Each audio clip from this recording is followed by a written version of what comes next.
ইনশাআল্লাহ আজকের লেকচার যাদের কানে যাবে, আমরা যদি না খেয়েও মরে যাই, আল্লাহ পাক না খেয়ে মারবেন না ইনশাআল্লাহ। রিজিক আছে, খাবো ইনশাআল্লাহ।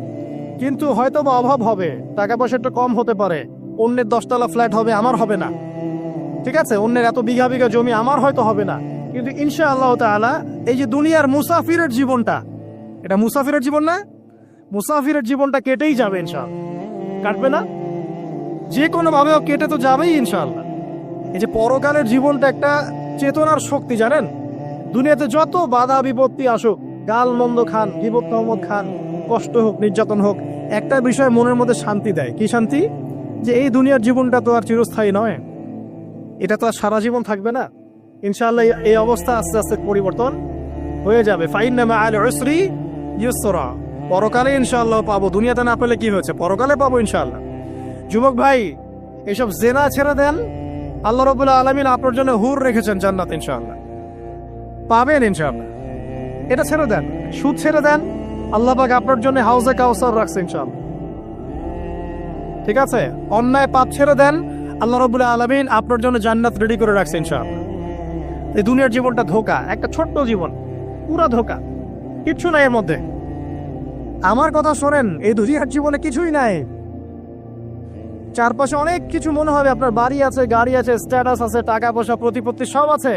আদতে আপনি একা, আদতে আপনাকে একাই কবরে যাওয়া লাগবে, একাই আল্লাহর সাথে হিসেব নিকেশ দিতে হবে, কেউ নাই সাথে, আমাদের সাথে কেউ নাই। কিন্তু আপনি মনে করছেন যে সেলিব্রিটিজম বড়, আমি পলিটিক্যাল নেতা হয়েছি, আমাকে সবাই চেনে, আমি ইকোনমিক সেক্টরে লিড দেই, রাষ্ট্রকে লিড দেই, আমি ধর্মতাত্ত্বিক ক্ষেত্রে লিড দেই, আমাকে দেখলে মানুষ বাহবা দেয়, ইত্যাদি ইত্যাদি।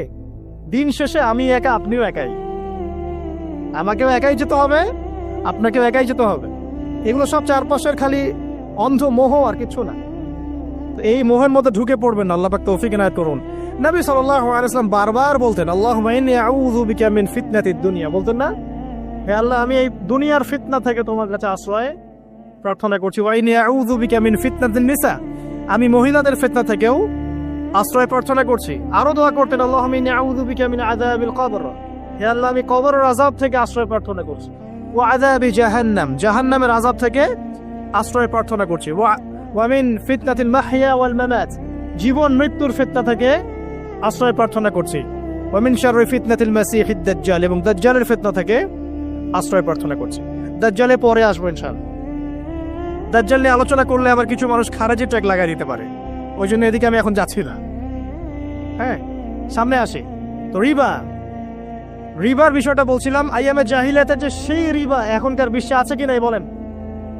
ওই সময় না হয় মক্কায় ছিল, এখন কি সারা বিশ্বব্যাপী নাই? বিশ্বের কোনো কান্ট্রি রিবা মুক্ত না, বিশ্বের কোনো দেশ রিবা থেকে মুক্ত থাকতে পারবে না, এই বিশ্ব পরিচালনা যারা করছে ওদের আন্ডারে থাকলে। কখন হবে বিশ্ব রিবা মুক্ত? একদিন বিশ্ব রিবা মুক্ত হবে ইনশাআল্লাহ, একদিন না একদিন এই বিশ্বটা সুদ মুক্ত হবে ইনশাআল্লাহ তাআলা। তখন জালেম পার পাবে না, মাজলুমের রক্ত শ্রম বৃথা যাবে না ইনশাআল্লাহ।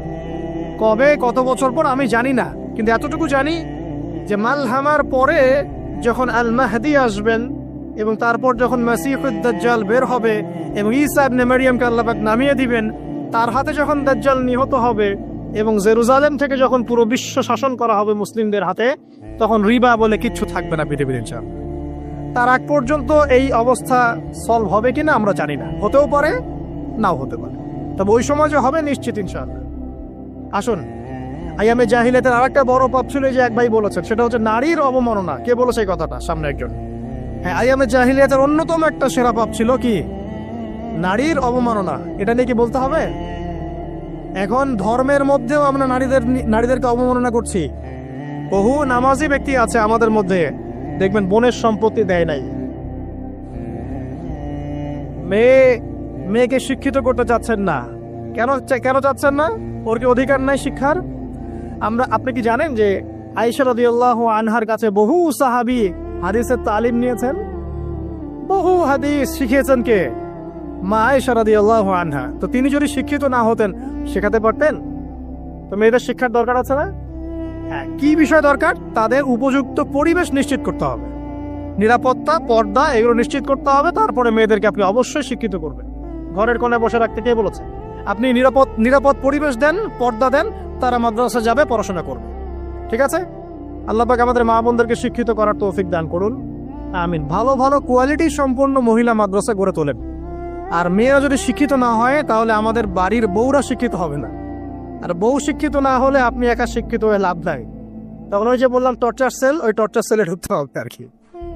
কথা বুঝতে পারছেন না? আগে বিয়ে শাদী করেন, বুঝবেন ইনশাআল্লাহ। আর যারা করেছেন তারা অলরেডি হাসছে যে মিটমিট করে দেন। ঠিক আছে, আচ্ছা সামনে আসেন। দেখেন মেয়েদের অবমাননা কিভাবে দেখাবো। সবচেয়ে বড় অবমাননা হচ্ছে ওদের দেহটাকে আমরা এখন পণ্য বানিয়েছি। এই যে পর্নোগ্রাফি দেখেন, এই মেয়েগুলোর ইজ্জতের কোনো দাম নাই। মানে তাদের দেহটাকে একটা ব্যবসার সামগ্রী বানানো হয়েছে। এবং আমি একটা লেকচার দিয়েছিলাম ঢাকায়, নীল দর্পণ, দেখবেন অনলাইনে আছে। ওখানে আমি স্ট্যাটিস্টিক দেখিয়েছি যে সারা বিশ্বে এই যে আমেরিকায় শুধুমাত্র $12 বিলিয়ন ব্যবসা করে পর্ন দিয়ে। এটা একটা ব্যবসা, একটা ইন্ডাস্ট্রি। যেমন ফিল্ম ইন্ডাস্ট্রি আছে, তারপরে গানের ইন্ডাস্ট্রি আছে না, এরকম একটা ইন্ডাস্ট্রি হচ্ছে এই পর্ন ইন্ডাস্ট্রি। এখানে সবাই অ্যাক্ট্রেস, এরা হচ্ছে অভিনেতা অভিনেত্রী। এখানে যা দেখানো হয় এগুলো কিন্তু রিয়েল না, বাস্তব না, সব ফেক। বুঝতে পারছেন না কথা? এগুলো অভিনয়, এগুলো ফেক। এবং এটা একটা ইন্ডাস্ট্রি, এর মধ্য দিয়ে মেয়েদের দেহটাকে পণ্য বানিয়ে সারা বিশ্বে ব্যবসা করছে। এবং এর একটা অন্যতম উদ্দেশ্য হচ্ছে মুসলিম যুবকদের ঈমান যেন নষ্ট করা যায়। কারণ মুসলিম যুবকদের ঈমান চলে গেলে তারা নিশ্চিন্ত, ওদের পথে আর কেউ বাধা নাই। কারণ ওদের এই জুলুমের পথে বাধা যদি কেউ দিতে পারে তাহলে কারা দিবে? মুসলিমরা। আর মুসলিমদের মধ্যে সবচেয়ে শৌর্য বীর্য কাদের মধ্যে থাকে? যুবকদের মধ্যে। তো যুবকদের ঈমান যদি চলে যায় তাহলে এদের আর কোনো সমস্যা নেই। এই বিষয়টা খেয়াল করবেন যে এটাকে ইন্ডাস্ট্রি। সো এখানে আমরা মেয়েদের দেহটাকে আমরা কি বানিয়েছি? পণ্য বানিয়ে দিয়েছি। আর এখন তো চলছে কাপড় খোলা সংস্কৃতি। প্রত্যেকটা সেক্টরে আপনি গিয়ে দেখবেন মেয়েদের ইজ্জত সম্মান আব্রুটাকে উন্মুক্ত করে এটাকে দিয়ে আমরা বিজনেস করছি আর কি। এটা একটা বিজনেস। এখানে সমাধান কি? সমাধান আয়েশা রাদিয়াল্লাহু আনহা। সমাধান কে? সমাধান ফাতিমা রাদিয়াল্লাহু আনহা। সমাধান কে? সমাধান খাদিজা রাদিয়াল্লাহু আনহা। আমাদের মা, আমাদের বোন, আমাদের স্ত্রীদেরকে তাদের মতো করে মানুষ করতে হবে, গড়ে তুলতে হবে ইনশাআল্লাহ। দেখবেন নারীর সত্যিকারের সম্মান নিশ্চিত হবে ইনশাআল্লাহ। ইসলাম কি কখনো বলেছে যে মেয়েরা কাজ করতে পারবে না, পড়াশোনা করতে পারবে না ইত্যাদি? এই নাস্তিকরা তো ঠুনকো যুক্তি দিয়ে আক্রমণ করে। কে বলেছে সমস্যা? এমন ইসলামিক স্টেট আছে যেখানে একটা স্টুডিও, মনে করে স্টুডিও, ছবি তোলা হয়, কথার কথা, সেখানে সব কর্মী মহিলা, কোনো পুরুষ নাই। একটা মাদ্রাসা, সমস্ত কর্মী মহিলা, কোনো পুরুষ নাই। একটা স্কুল, সবাই মহিলা, কোনো পুরুষ নাই। ওখানে মেয়েরাই পড়ে, মেয়েরাই শেখায়। জায়েজ না জায়েজ বলেন? একটা নিরাপদ পরিবেশে যদি মেয়েরাই মেয়েদের দায়িত্ব নিয়ে পড়াশোনা করায়, ব্যবসা করে, অন্য কিছু করে, জায়েজ না জায়েজ? তাহলে পরিবেশ নিশ্চিত করাটা হচ্ছে চ্যালেঞ্জ। ইসলাম বলছে না যে আপনি তাকে একদম অজ্ঞ করে রেখে ঘরের কোণে ফেলায় রেখে দেন, তাকে আপনি পড়াশোনাও শেখাবেন না, সম্পত্তির অধিকারও দিবেন না, কিছুই না। এগুলো ইসলাম কখনো বলে না। বলেছে? আরে বোকা মানুষ! রাসূলুল্লাহ সাল্লাল্লাহু আলাইহি ওয়াসাল্লামের সময় তো মহিলা সাহাবীরা উহুদের যুদ্ধ করেছে। কি শুনলেন? রাসূল সাল্লাল্লাহু আলাইহি ওয়াসাল্লামের সময় মহিলা সাহাবী উহুদের যুদ্ধও করেছে। উহুদের যুদ্ধের নাম শুনেছেন? ওখানে মহিলা সাহাবীও ছিল, তীরন্দাজ। তাহলে মহিলারা কি করে না এই নবীর যুগে? আর খাদিজা রাদিয়াল্লাহু আনহা যত বড় ব্যবসায়ী ছিলেন, এখন এত বড় ব্যবসায়ী পাবেন? কোন মেয়ে আছে এত বড় ব্যবসায়ী? উসমান রাদিয়াল্লাহু আনহু যত বড় বিজনেসম্যান ছিলেন, এখন এত বড় বিজনেসম্যান আছে? তো কি ছিল না সেই স্বর্ণ যুগে? ওই স্বর্ণ যুগের সুন্নতি আমাদেরকে আমল করতে হবে। আল্লাহ পাক তৌফিক ইনায়াত করুন, আমিন। প্রিয় মা ও বোনেরা, পর্দা ছাড়বেন না। আপনাদের জন্য 4টা কাজ: স্বামীর আনুগত্য করা, লজ্জাস্থানের হেফাজত করা, আপনার 5 ওয়াক্ত সালাত ঠিকঠাক মতো আদায় করা এবং রমজান মাসে সাওম রাখা। নবীজি বলেছেন সাল্লাল্লাহু আলাইহি ওয়াসাল্লাম, জান্নাতের যে কোনো দরজা দিয়ে ইচ্ছা আপনি প্রবেশ করতে পারবেন। আপনার জন্য সহজ। আর স্বামীর আনুগত্য বলতে আমি বুঝাইনি স্বামীর দাসত্ব করতে হবে, এটা বলি নাকি। এখনকার কিছু ফ্যামিনিস্ট মেয়ে আছে, ওরা আনুগত্য শব্দ মনে হয় যে দাসত্ব মনে হয়। আনুগত্য দাসত্ব এক জিনিস না। আনুগত্য কি? স্বামী কোরআন সুন্নাহর অনুকূলে কোনো কথা বলেছে, আপনি মানবেন। স্বামী বলছে পর্দা করো, তোমাকে ভালোবেসে বলছি তুমি পর্দা করো, তুমি আমার অনেক প্রিয় একজন মানুষ, তুমি বেপর্দায় বাইরে যাবা আর লোকজন দেখবে, কেমন হয়? ঠিক আছে, তোমাকে তো আমি বিয়ে করেছি, তুমি আমার, মানুষ তোমাকে দেখতে গেল। ঠিক আছে, তো এখন স্বামী ভালো কথা বলেছে, আপনি শুনলেন, এটা আনুগত্য। আর ওই স্বামী যদি বলে আসো তো আমার কলিগরা এসেছে, ওকে খাবার সার্ভ করতে হবে, আসো খাবারটা পরিবেশন করো, এখন আপনি বেপরোয়া হয়ে আপনার স্বামীর কলিগের সামনে খাবার পরিবেশন করতে শুরু করলেন, এটা কি আনুগত্য করতে হবে? এটা তখন আপনি আনুগত্য করবেন না। সিম্পল, কোরআন সুন্নাহর অনুগত কাজে আপনি স্বামীর আনুগত্য করবেন, বিপরীতে গেলে আপনি করবেন না। স্বামীর আনুগত্য মানে স্বামীর দাসত্ব নয়। আর এই হাদিসটা আপনি কেন ভুলে যান যে আল্লাহ রাসূল সাল্লাল্লাহু আলাইহি ওয়াসাল্লাম বলেছেন আল্লাহ ছাড়া যদি কাউকে সেজদা করা যেত, সম্মান বুঝাচ্ছেন, আল্লাহ ছাড়া যদি কাউকে সেজদা করা জায়েজ হতো, আমি মেয়েদেরকে বলতাম যেন স্বামীকে সেজদা করে। কেন? কারণ আপনাকে রেসপন্সিবিলিটি, আপনার খাবার, আপনার ফুড, আপনার শেল্টার, আপনার মানে পুরো দায় দায়িত্ব নিজের হাড় ভাঙা পরিশ্রম দিয়ে, জীবনের ঝুঁকি নিয়ে স্বামী আপনার জন্য করে। সে আপনার সম্মান পাওয়ার যোগ্য তো? সে কি আপনার সম্মান পাওয়ার যোগ্য নয়? আপনি যদি সম্মানের হক আদায় না করতে পারেন তাহলে আপনি অকৃতজ্ঞ। আর অকৃতজ্ঞ মেয়ে কখনো জান্নাতে যাবে? একটা হাদিসে আছে বেশিরভাগ মেয়ে জাহান্নামের যাওয়ার অন্যতম কারণ হচ্ছে তারা স্বামীর সাথে কুফুরি করে। কি করে? আর সারা জীবন স্বামী ভালোবেসে যায়, ভরণ পোষণ দিয়ে যায়, সব চাহিদা পূরণ করে যায়, একদিন দেখবেন কথা কাটাকাটি হয়েছে, ওই দিন বলে বসবে যে তোমার কাছে আমি কিচ্ছু পাই নাই সারা জীবনে। এই যে কুফুরি, এই কারণে তারা জাহান্নামে যেতে পারে বেশি। আল্লাহ হেফাজত করুন। আরেকটা কারণ হচ্ছে যে বেপর্দা। আপনাকে 4টা মূলনীতি ফলো করতে হবে। 1, এমন কোনো পোশাক পরবেন না যে পোশাকটা আটো সাটো, যেটা পরলে আপনার গায়ের কাঠামো বোঝা যায়।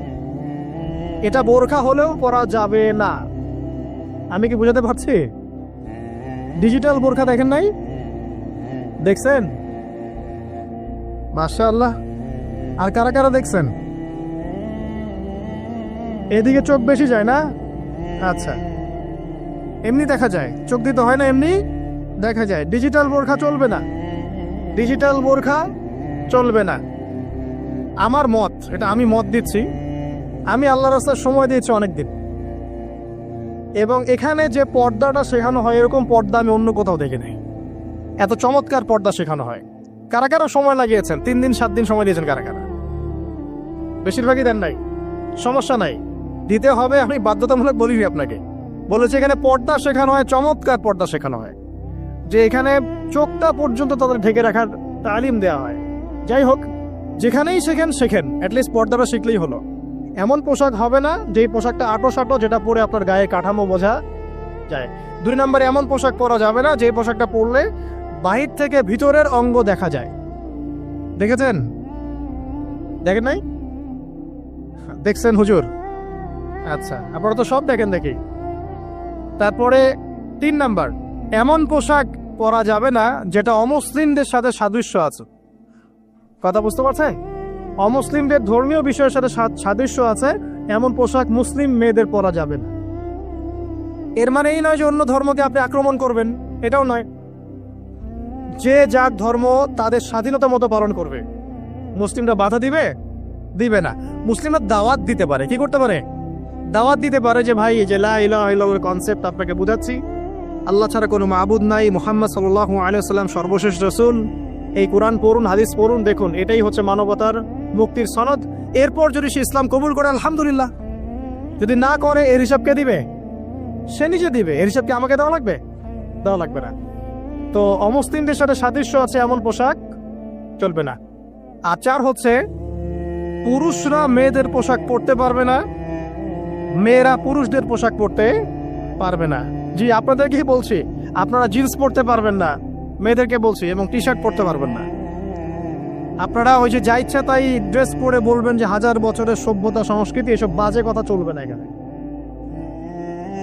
এটা 1000 বছরে কোনোদিন আমাদের দাদা নানিরা এগুলা কখনো পরে নাই। পড়ছে? আপনার দাদি কখনো এরকম পরছিল শাড়ি? তো যে বললো 1000 বছর থেকে পরে আসতেছে নাকি? সুবহানাল্লাহ। তো এখানে বিষয়টা হচ্ছে পুরুষ মেয়ের পোশাক পরতে পারবে না, মেয়ে পুরুষের পোশাক পরতে পারবে না। আমি খুব সংক্ষিপ্ত করে আপনাকে কোরআন সুন্নাহ থেকে 4টা মূলনীতি বলে দিলাম। এই 4টা মূলনীতি কোরআনেও আছে, হাদিসেও আছে। আসেন, এই যে নারীর অবমাননা, এই বিষয়টা আইয়ামে জাহিলিয়াতে যেমন ছিল, এখন দেখবেন আরো বড় পরিসরে এসেছে। আসে নাই? এই যে ফ্যাশন শো, দেহের প্রদর্শনী, বিভিন্ন ফিল্মস দেখবেন, ফিল্ম ইন্ডাস্ট্রিজে দেখবেন, মিউজিকে দেখবেন, পর্নে দেখবেন, মেয়েদের দেহটাকে নিয়ে ব্যবসা করা হচ্ছে। আগে তো না হয় কন্যা সন্তান হলে জীবন্ত পুঁতে ফেলতো নাকি? এখন যদি গর্ভের বাচ্চা মেয়ে জানে, অনেকে আগেই মেরে ফেলায়।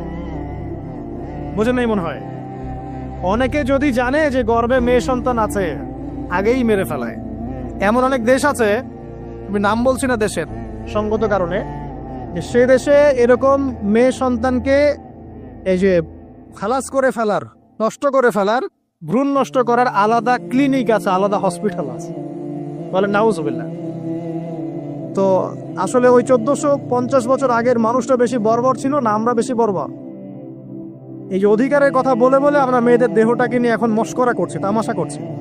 সবচেয়ে সেরা অধিকার কোথায় পাবে? কোরআনে পাবে, হাদিসে পাবে, ইসলামে পাবে। তার পর্দা নিশ্চিত হবে, দেহ সেফ থাকবে, তার ইজ্জত নিশ্চিত হবে, ইজ্জত সেফ থাকবে, তার সম্মান সেফ থাকবে, তাকে রাজরানীর মতো স্বামী বাসায় রাখবে, কারণ সে হচ্ছে তার কাছে সবচেয়ে মূল্যবান প্রিয় বস্তু। শুধু তাই নয়, সম্পত্তির অধিকার তাকে দিতে হবে। একজন মেয়ে তার ভাইয়ের সম্পত্তি পাবে, তার বাবার সম্পত্তি পাবে, তার স্বামীর সম্পত্তি পাবে, সব দিক থেকে সে সম্পত্তি পাবে। আর একজন ছেলে কিন্তু সব দিক থেকে সম্পত্তি পাবে না। তো এই বিষয়গুলো যখন এক শ্রেণীর মানুষ বোঝে না, তখন ইসলামের বিরুদ্ধে অহেতুক প্রোপাগান্ডা চালানো শুরু। সবচেয়ে সেরা সম্মান রক্ষার উদাহরণ দেয়া হয়েছে ইসলামে, কোরআনে এবং হাদিসে। এই কথাটা আপনাদের মা বোনদেরকে বোঝাবেন, তবে নম্রতার সাথে বোঝাবেন, কারণ উচ্চবাচ্য করলে তারা কথা শুনবে না।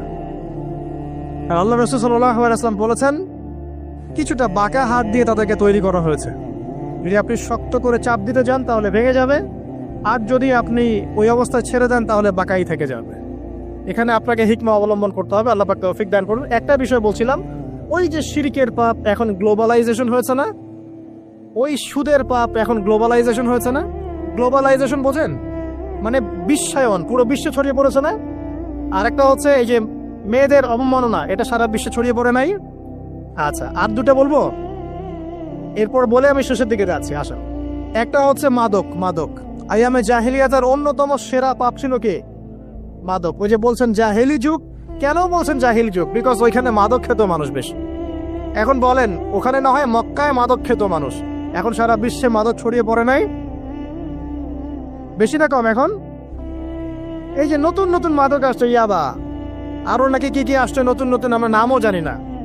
এই যে গাজার নাম জানি, ফেন্সিডিলের নাম জানি, আর কি কি আছে, হিরোইন বলেন আর দু একটা, আফিম, আর কি আছে? হ্যাঁ, রেন্ডি, সুবহানাল্লাহ, এই নামও কখনো শুনি নাই আমি। আচ্ছা শোনেন, বিষয়টা হচ্ছে, দেখুন এই বিষয়টা কি হালাল না হারাম? আচ্ছা, এটাকে যদি আমরা হালাল করে নেই তাহলে কি হবে? কুফরি হবে না শিরক হবে? শিরক কুফর দুটোই হচ্ছে। কিন্তু এখন মক্কার কিছু মানুষ মাদক খেয়েছে বুঝলাম, আল্লাহ রাব্বুল আলামিন ধাপে ধাপে এখান থেকে বের করেছেন। প্রথমে বলেছেন মদ খেয়ে নামাজের ধার কাছে যেও না।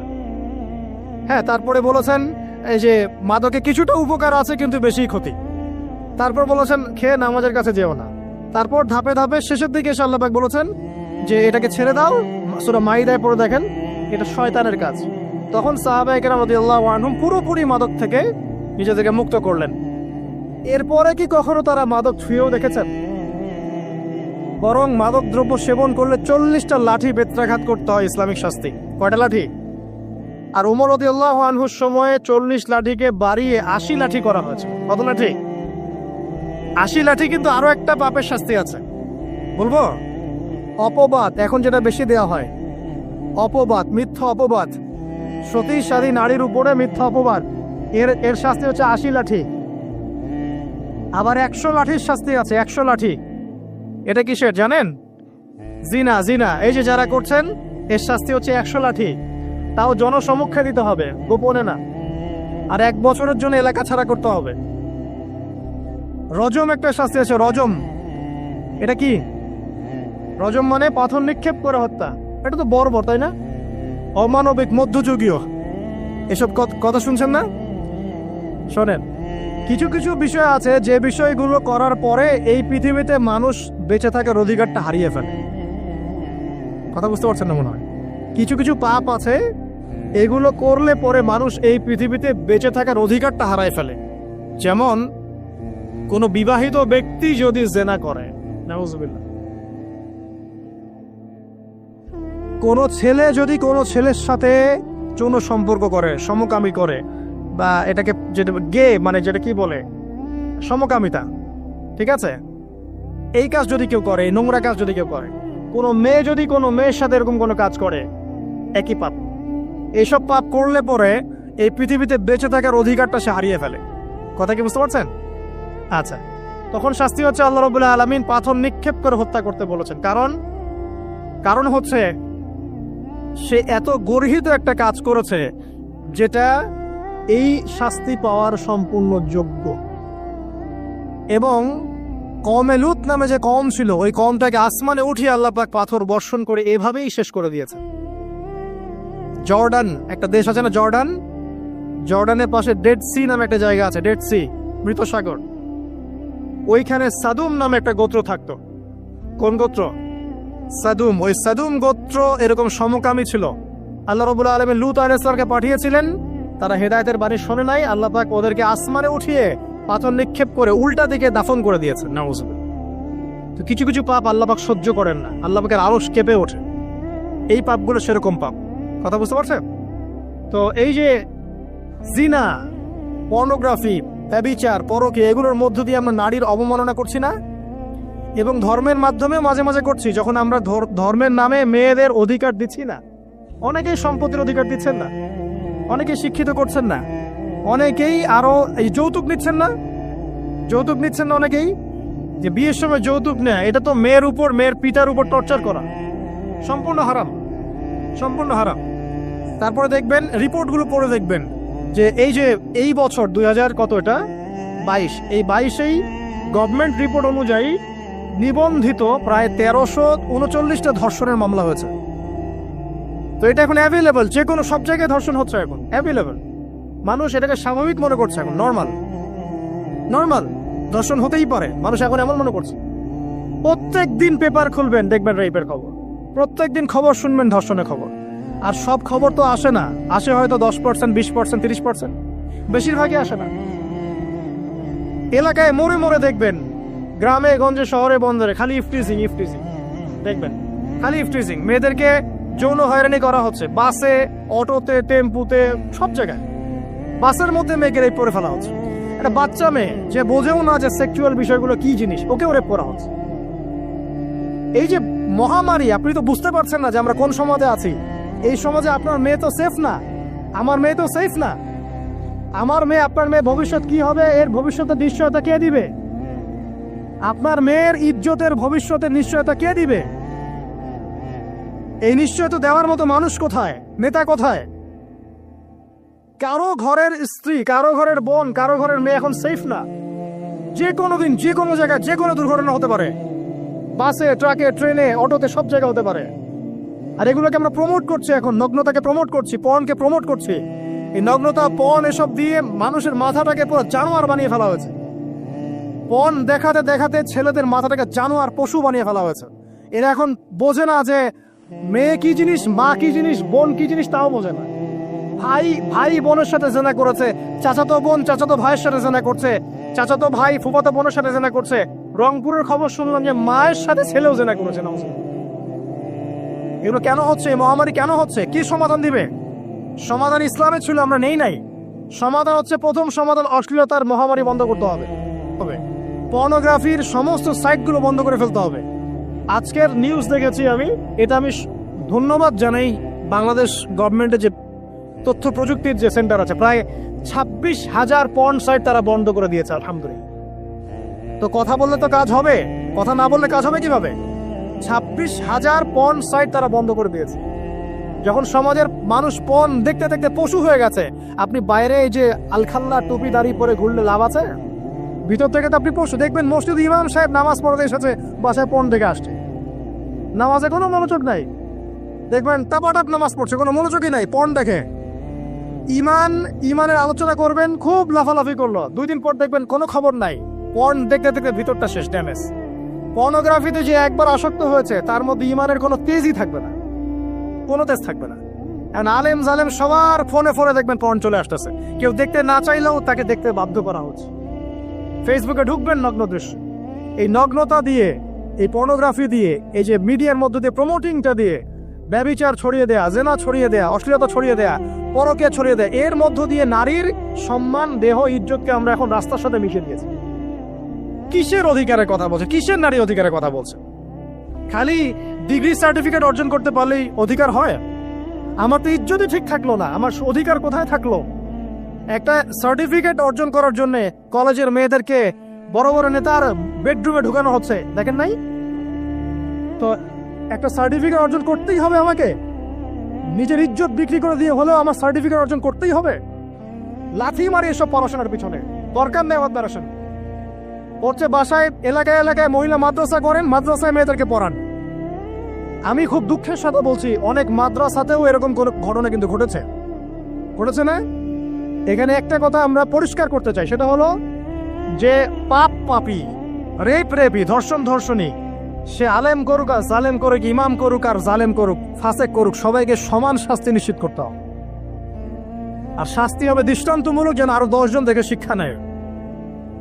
ওই যে ইসলামে আছে না হাত কেটে ফেলা, কি কারণে বলেন তো?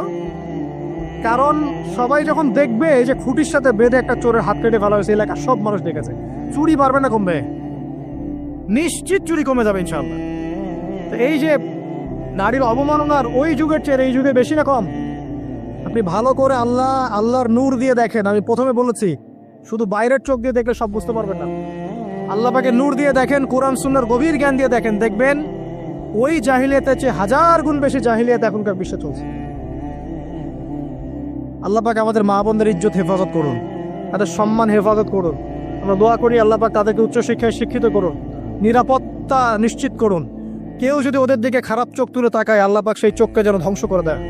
আল্লাহ পাক তাদের ইজ্জতের প্রতি যদি কেউ খারাপভাবে হাত বাড়ায়, তাদের শাস্তি যেন নিশ্চিত করার তৌফিক আল্লাহ পাক আমাদেরকে দান করেন।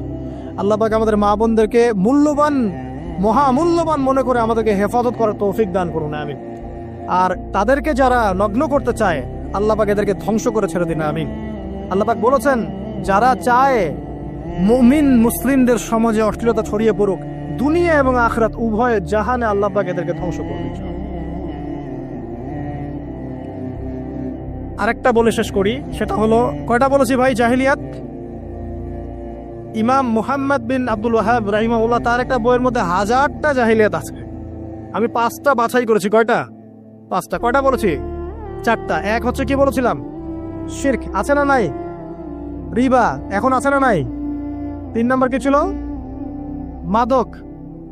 আর 4 নাম্বার নারীর অবমাননা। মাদক তো বুঝলেন, এটা তো আমার চেয়ে আপনারা ভালো বুঝেন, মাদক সব জায়গায় আছে। আরেকটা কথা বলি, দেখুন মাদক নিয়ে একটা কথা বলি, শুনুন। আপনাদের কি কখনো গায়ে কখনো ফোড়া হয়েছে? কার কার গায়ে ফোড়া হয়েছে বলি, হাত তুলেন। কেমন ব্যথা? ফোড়া ফেটে গেলে কি বের হয়?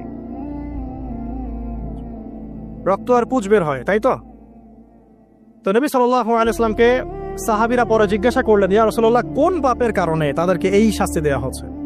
নবী করিম সাল্লাল্লাহু আলাইহি ওয়াসাল্লাম বললেন, তাদেরকে এই শাস্তি দেয়া হচ্ছে একটা পাপের কারণে, সেটা হলো মাদক দ্রব্য সেবন করা। আর ওই পানি, ওটার নামও নবীজি বলে গেলেন, তার নাম হচ্ছে তিনাতুল খাবাল। কি নাম? তিনাতুল খাবাল। এই তিনাতুল খাবাল মানে জাহান্নামীদের রক্ত এবং পুঁজ, এটা খেতে দেয়া হচ্ছে মাদক দ্রব্য সেবনকারীদের জন্য। আল্লাহ রাসূল সাল্লাল্লাহু আলাইহি ওয়াসাল্লাম বলেছেন, কোনো ব্যক্তি যদি মাদক সেবন করে, তার 40 দিনের নামাজ কবুল হবে না। সে যদি আবার তওবা করে ফিরে আসে, আল্লাহ পাক মাফ করে দিবেন ইনশাআল্লাহ। যদি আবারও মাদক খায়, আবার 40 দিনের নামাজ কবুল হবে না। তারপর যদি আবার তওবা করে, আবার আল্লাহ মাফ করে দিবেন ইনশাআল্লাহ। তারপর যদি আবার মাদক খায়, আবার 40 দিনের নামাজ কবুল হবে না। তারপর যদি আবার তওবা করে, আবার আল্লাহ মাফ করে দিবেন।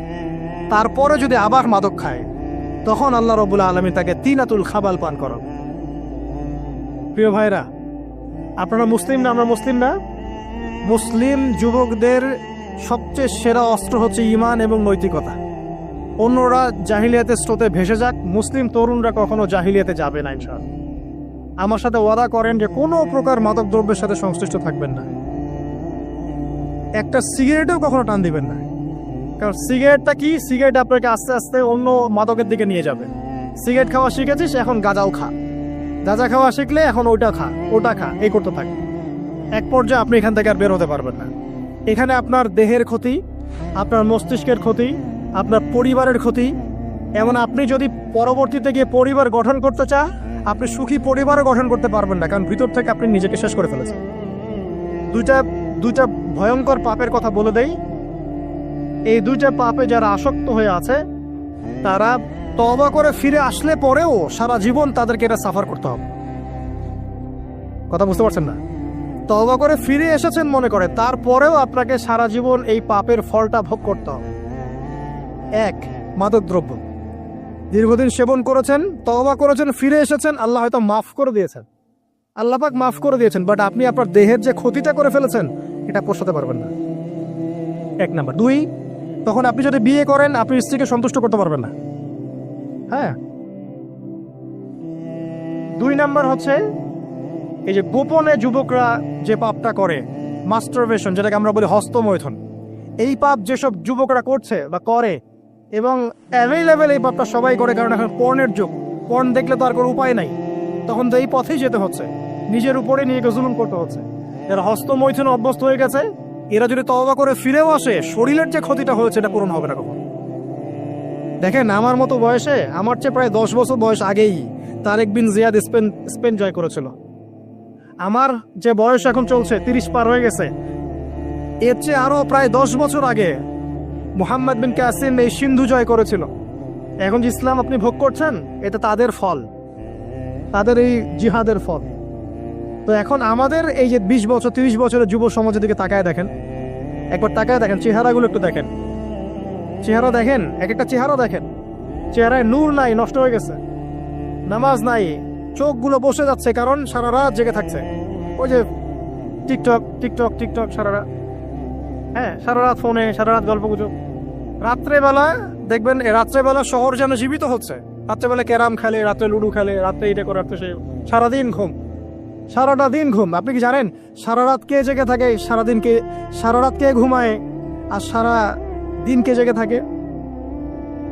সারা রাত জেগে থাকে কুকুর, এবং সারাদিন ঘুমায় কুকুর।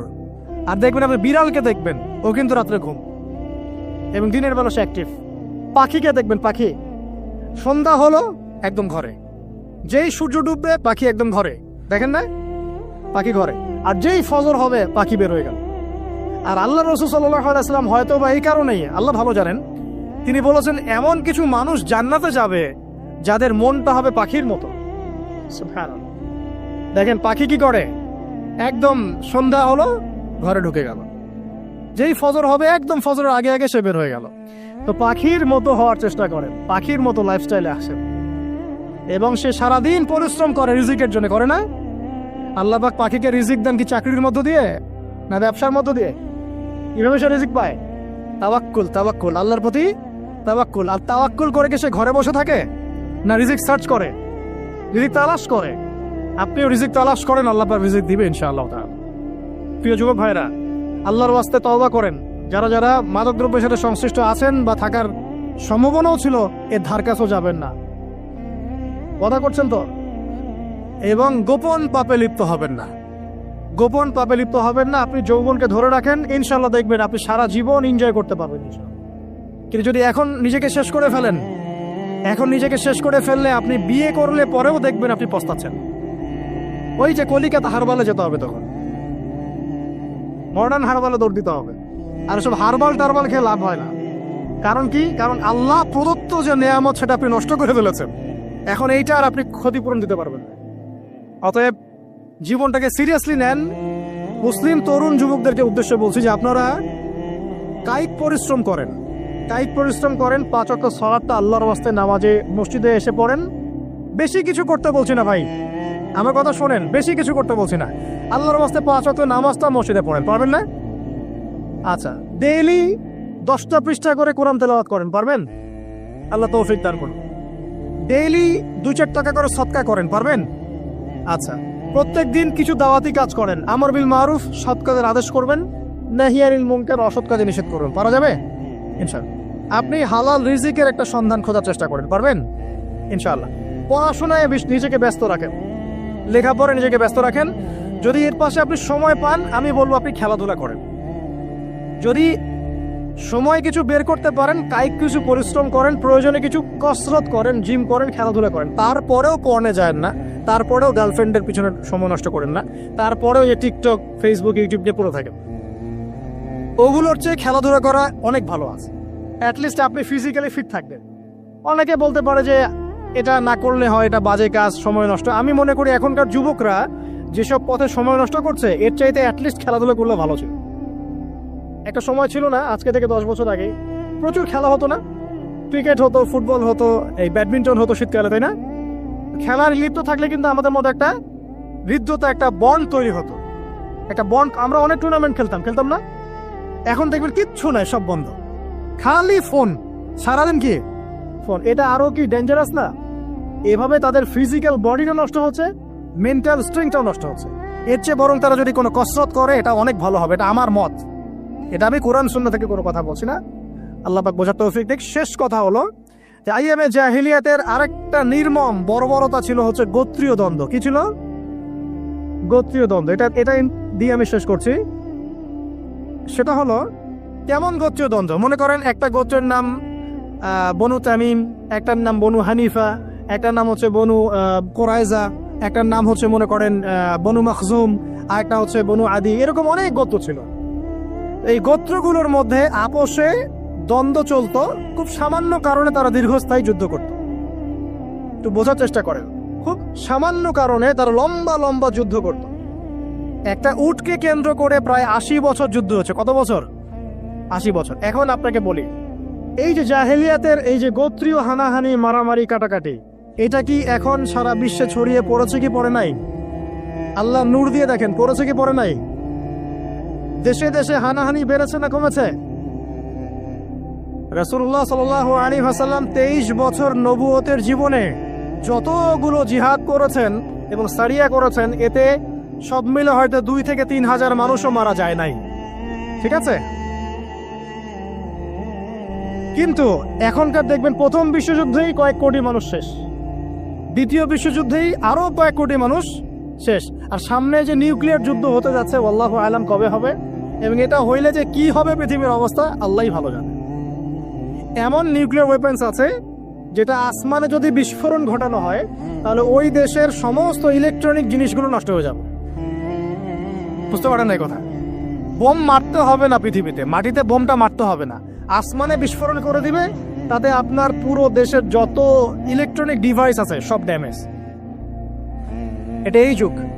ওই হিরোশিমা নাগাসাকির কথা মনে আছে? কি হয়েছিল ওখানে বলেন? 2টা বোম ফেলা হয়েছিল, পারমাণবিক বোমা। কে ফেলেছিল?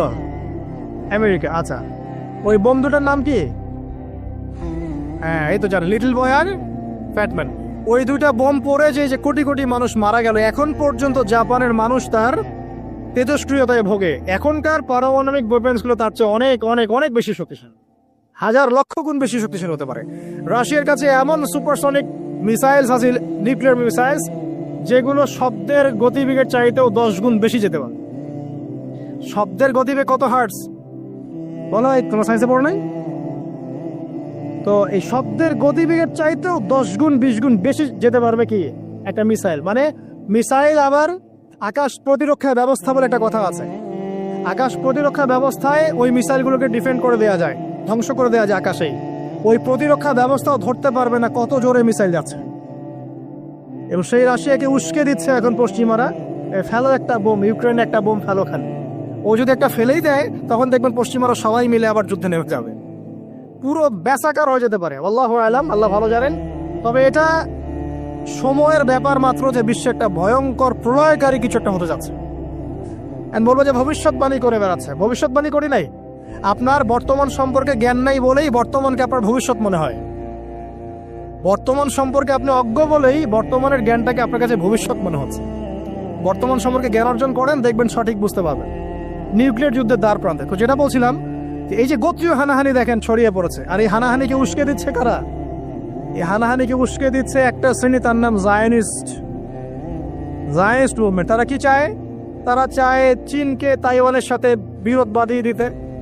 তারা চায় বাংলাদেশের অভ্যন্তরে একটা ফাসাদ লাগিয়ে রাখতে, তারা চায় মিয়ানমারকে দিয়ে বাংলাদেশকে বিজি রাখতেন, তারা চায় ইউক্রেনকে দিয়ে রাশিয়াকে বিজি রাখতে, তারা চায় ইসরায়েলকে দিয়ে প্যালেস্টাইনকে বিজি রাখতে, বিভিন্ন জায়গায় সব সেট করে রাখা হয়েছে আর কি।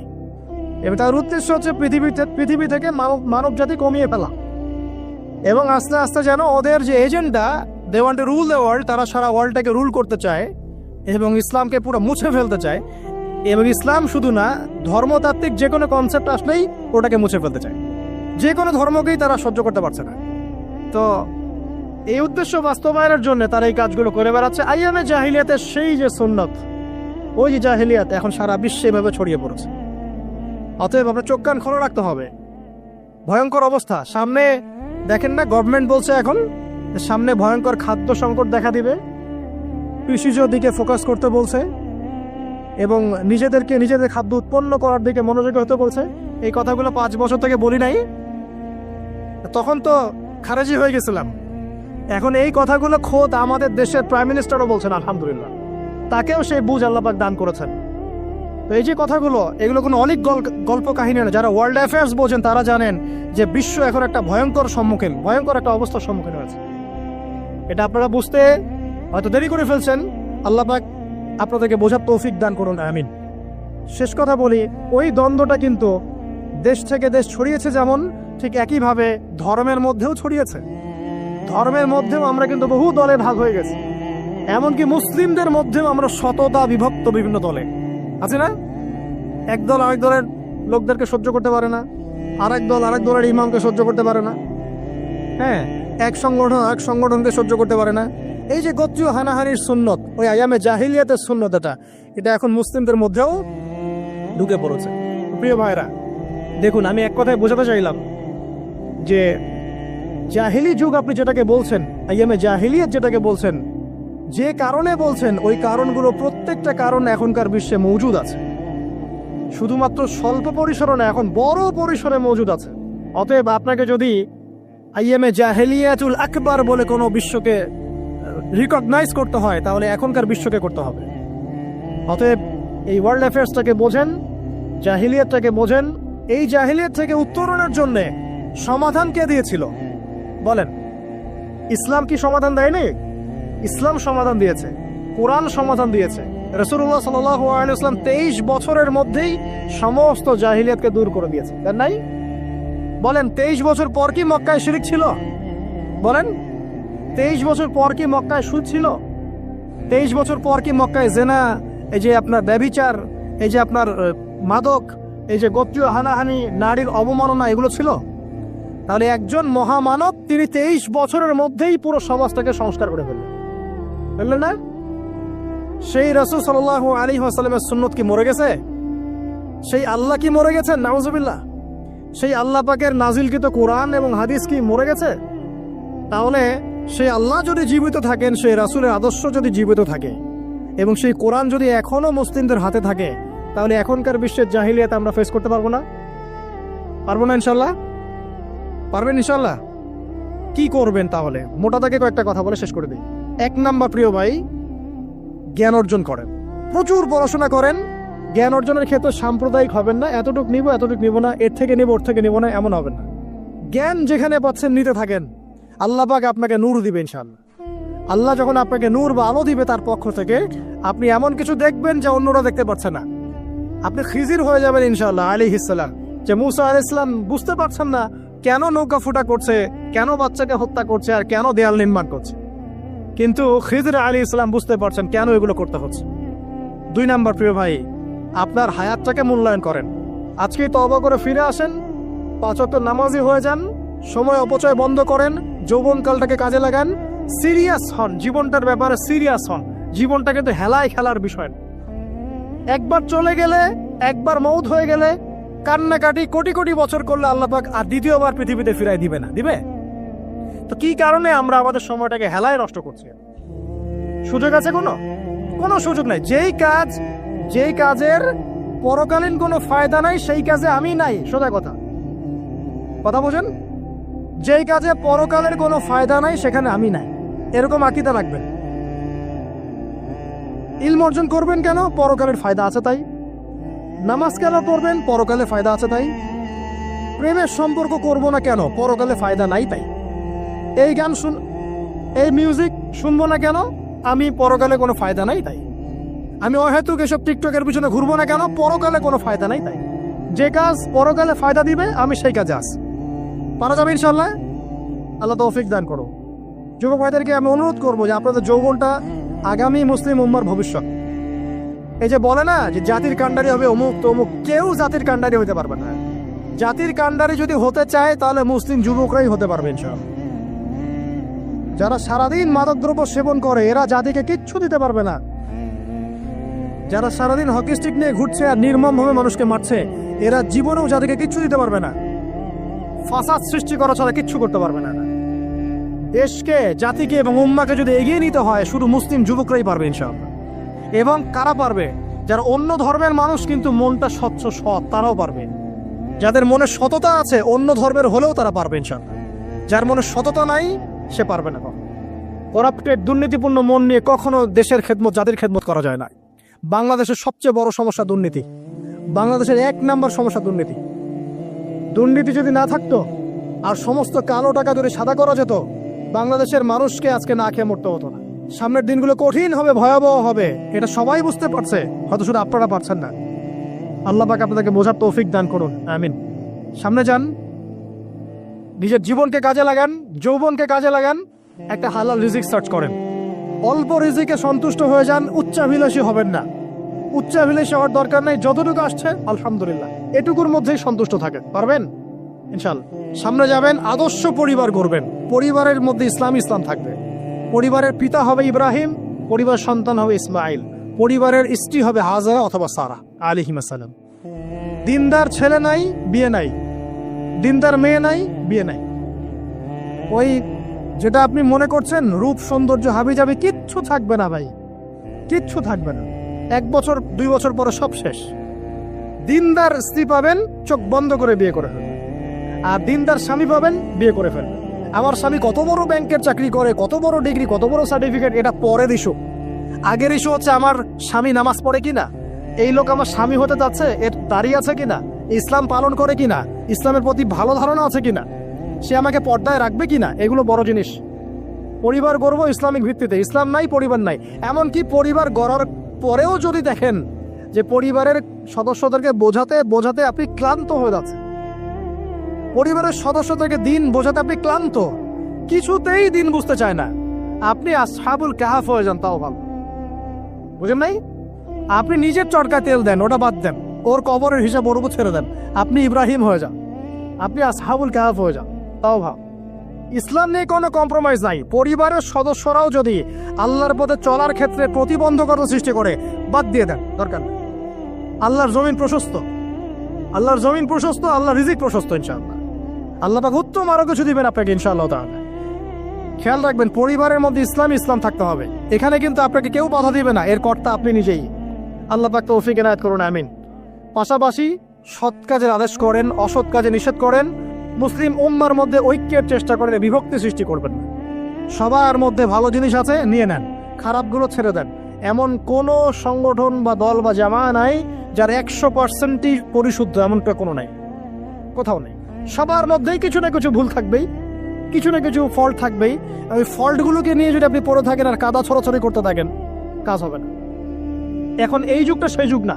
এটা কি সাহাবীদের যুগ যে চুল ছেঁড়া বিশ্লেষণ করতে হবে? এখন কি খেলাফা কায়েম আছে? সাহাবীদের যুগে